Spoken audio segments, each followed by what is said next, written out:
President Bola Ahmed Tinubu has expressed deep sorrow over the passing of Hajiya Binta Yar'Adua, the mother of the late President Umaru Musa Yar'Adua and former Chief of Staff, Supreme Headquarters, Shehu Yar'Adua. The president described her death as a profound loss, not only for her immediate family and Katsina State, but for the entire nation. In a message delivered by Vice President Kashim Shettima, who led the federal government delegation to her burial in Katsina State, President Tinubu praised the late matriarch as a colossus and iconic woman whose impact transcended her family. Vice President Shettima, however, prayed that Allah grant her eternal rest and reward her with Al-Jannah Firdaus.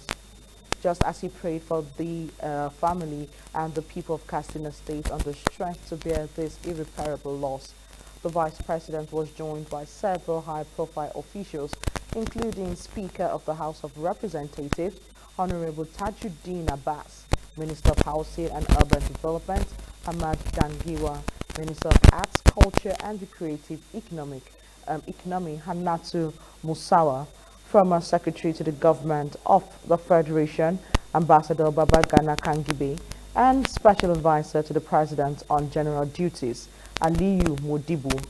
Also in attendance were notable figures such as Katsina State Governor Diko Rada, former Vice President Atiku Abubakar, and former Anambra State Governor Peter Obi.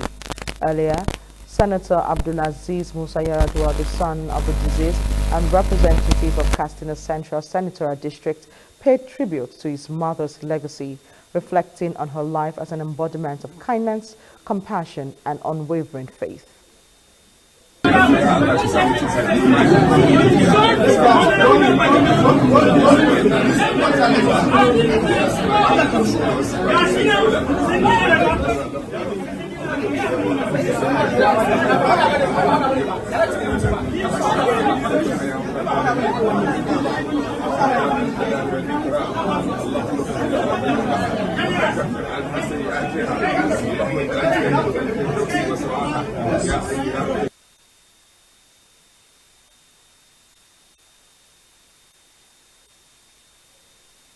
The Minister of Housing and Urban Development, Ahmed Dangiwa, has called for enhanced collaboration between engineering professionals to tackle the ongoing issue of engineering failures in the country.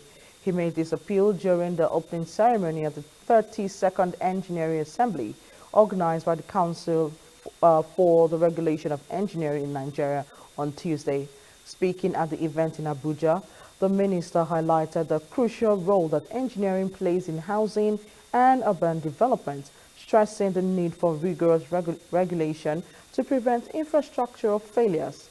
He acknowledged that although current does not fall directly under the supervision of his ministry, it remains one of its most important regulatory partners.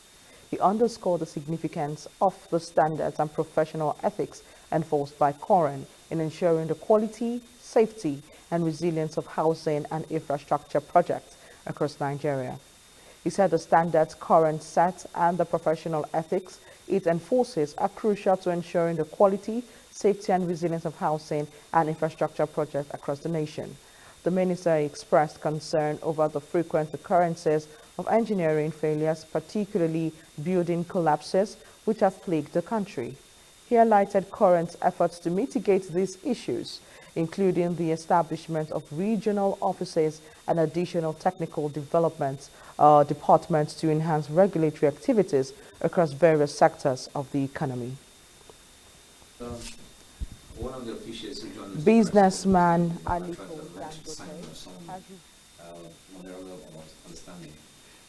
What does the signing of this memorandum means actually to Nigeria? Thank you. Well, I think today is a very important day in the history of Nigeria, where the Chinese president received Mr. President for an official visit. President Bola Ahmed Tinubu was welcomed with the highest level of respect to China, and in addition to statements of joint mutual interest and commitments to development, security, and undertaking to work together for the betterment of Nigeria, Africa, and to partake in global development. Specific agreements were signed, memorandum of understanding. 5 are all development related. 4 of them were were signed on behalf of the Chinese government by the National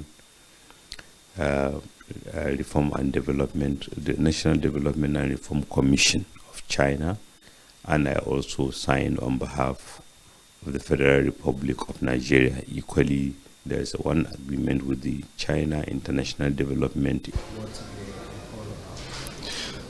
Well, is away in Indonesia, so I stepped in to sign a very important agreement for collaboration between NTA and the Chinese news network. There's another, I signed 3 to do with communication. There's also digital communication, and we expect more to be signed, albeit not in front of the 2 leaders. There are agreements on shelled peanuts, so groundnut that is still in the shell for export. Phytosanitary is supposed to be signing that. Already 2 state governors, Lagos and Kaduna, have signed agreements. Kaduna signed at Huawei when Mr. President visited Huawei. Huawei is also proposing to build 2 major centers for data storage, for technology in Nigeria, which will provide a lot of employment and opportunities for young people in Nigeria. And the governor of Lagos State signed a bridge construction agreement when Mr. President visited CCECC, China Construction Engineering Company. So this is a company that has been doing a lot in Nigeria. CCECC in Abuja is the one that built the Games Village. They've done a lot of construction work. They built